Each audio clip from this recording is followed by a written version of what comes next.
Good day everyone, this is the presentation of Group 5. The title is Biography of Andres Bonifacio. Introduction to the National Heroes of the Philippines. A national hero of the Philippines is a Filipino who has been recognized as a national hero for his herald to the history of the Philippines. Loosely, the term may refer to all Filipino historical figures recognized as heroes, but the term more strictly referred to those officially designated as such in 1995. The Philippine National Hero Committee officially recommended several people for the designation, but this was not acted upon as in 2007. No one had ever been officially recognized as a Philippine national hero.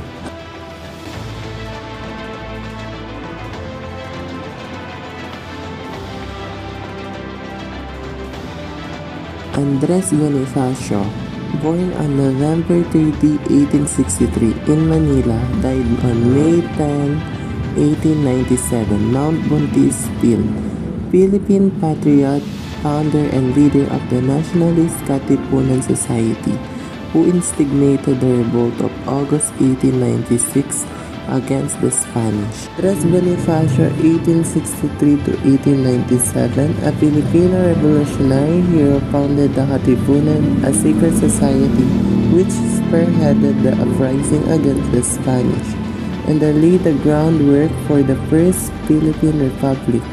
Andres Bonifacio was born in Tondo, Manila on November 30, 1863. In early life, Andres Bonifacio Y. de Castro was born on November 30, 1863 in Tondo, Manila. His father Santiago was a tailor, local politician, and boatman who operated a river ferry. His mother Catalina de Castro was employed in a cigarette rolling factory.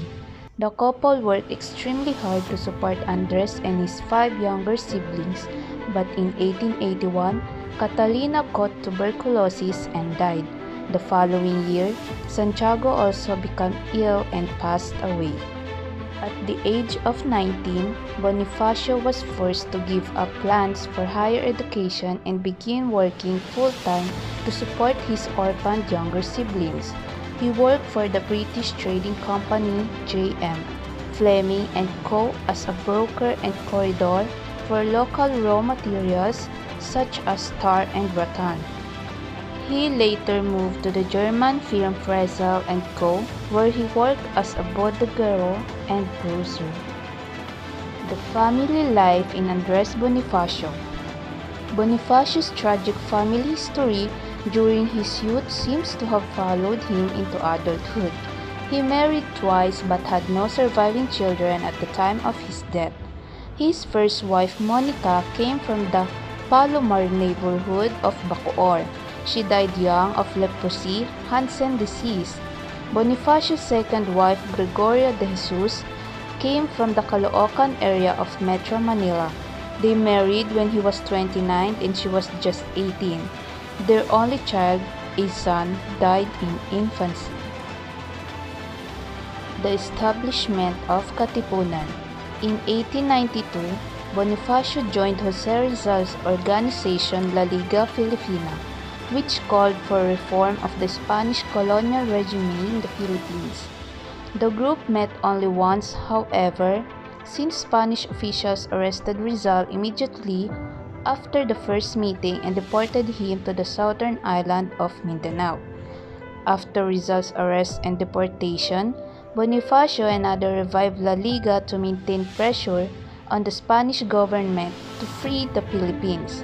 Along with his friends Ladislao Diwa and Teodoro Plata, however, he also founded a group called Katipunan. Katipunan or kataas-taasang kagalang-galangang katipunan ng mga anak ng bayan or literally highest and most respected society of the children of the country was dedicated to armed resistance against the colonial government, made up mostly of people from the middle and lower classes. The Katipunan organization soon established regional branches in a number of provinces across the Philippines. In 1895, Bonifacio became the top leader or President Supremo. of the Katipunan along with his friends Emilio Jacinto and Pio Valenzuela. Bonifacio published a newspaper called the Kalayaan or Freedom under Bonifacio's leadership in 1896. Katipunan grew from about 300 members to more than 30,000, with a militant mood sweeping the nation and a multi-island network in place. Bonifacio's organization was prepared to start fighting for freedom from Spain.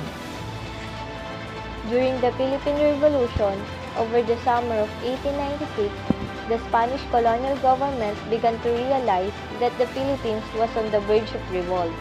On August 19, authorities tried to preempt the uprising by arresting hundreds of people and jailing them under the charges of treason.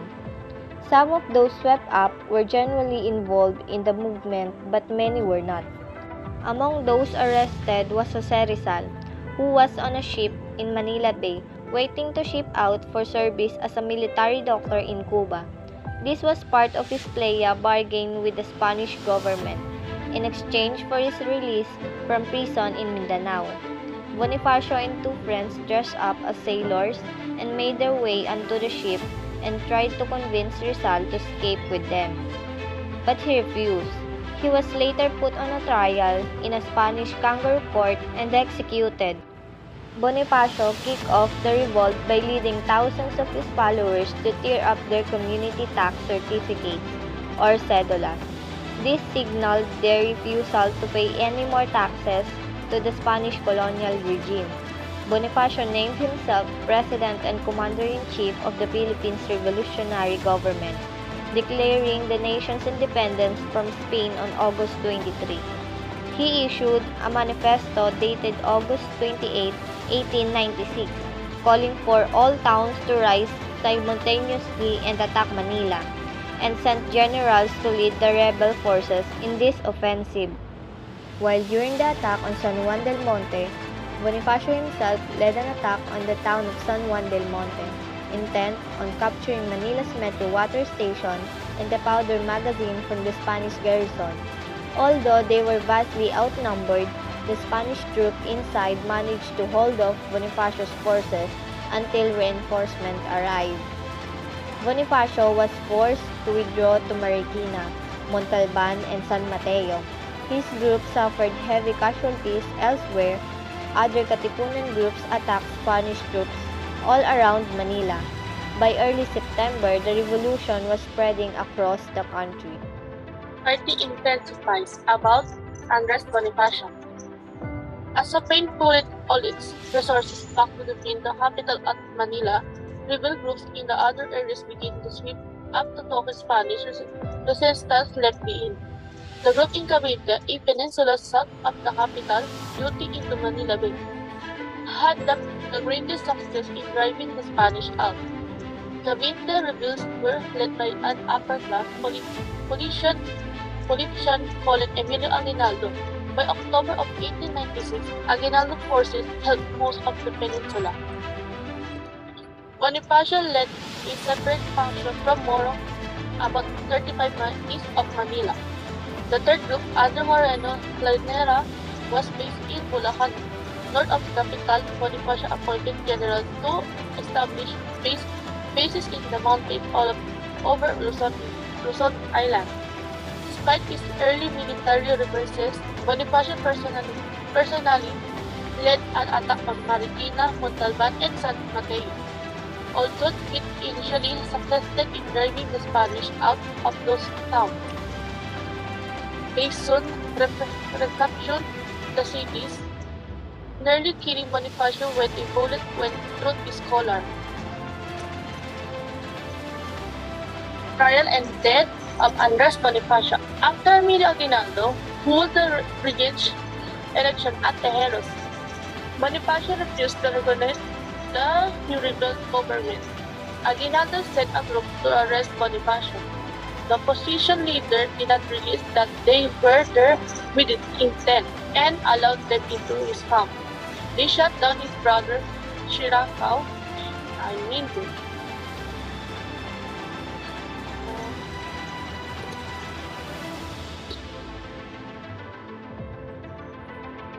trial and death of Andres Bonifacio. After Min Aguinaldo won the region's election at Tejeros, Bonifacio refused to recognize the new rebel government. Aguinaldo sent a group to arrest Bonifacio. The opposition leader did not release that they were there with the intent and allowed them into his camp. They shot his brother Siriaco, seriously beat his brother Bonifacio, and according to some reports also raped his young wife Gloria.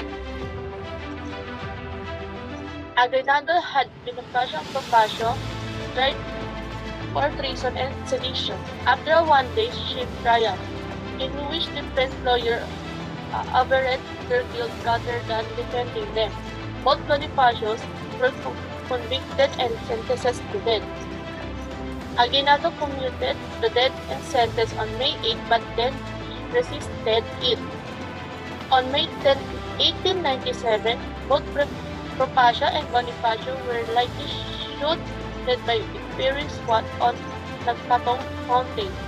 Some accounts say that Bonifacio was too weak to stand due to non-treated battle wound and was actually hacked to death in his stretcher.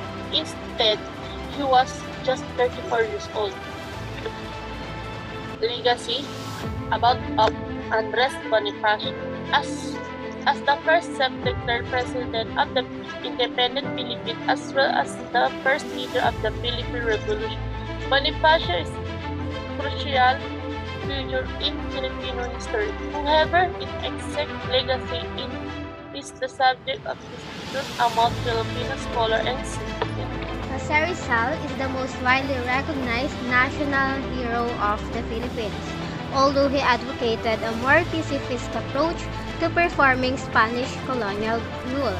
Aguinaldo is generally cited as the first president of the Philippines, even though Bonifacio took on that title before Aguinaldo did. Some historians feel that Bonifacio has gotten short shrift and should be set beside Rizal on the national pedestal. Bonifacio has been honored with a national holiday on his birthday. However, just like Rizal, November 30 is Bonifacio Day in the Philippines. Rivalry with Bonifacio. Aguinaldo's faction in Cavite was in competition with a second rebel group headed by an uncle of Bonifacio's wife, Gregoria de Jesus. As a more successful military leader and a member of much wealthier, more influential family, Emilio Aguinaldo felt justified in forming his own rebel government in opposition to Bonifacio's. On March 22, 1897, Aguinaldo rigged an election at the rebels' Tejeros Convention to show that he was the proper president of the revolutionary government. To Bonifacio's fame, he not only lost the presidency to Aguinaldo but was appointed to the lowly post of Secretary of the Interior. When Daniel Girona questioned his fitness even for the job based on Bonifacio's lack of university education, the humiliated former president pulled out a gun and would have killed Girona if a bystander had not stopped him.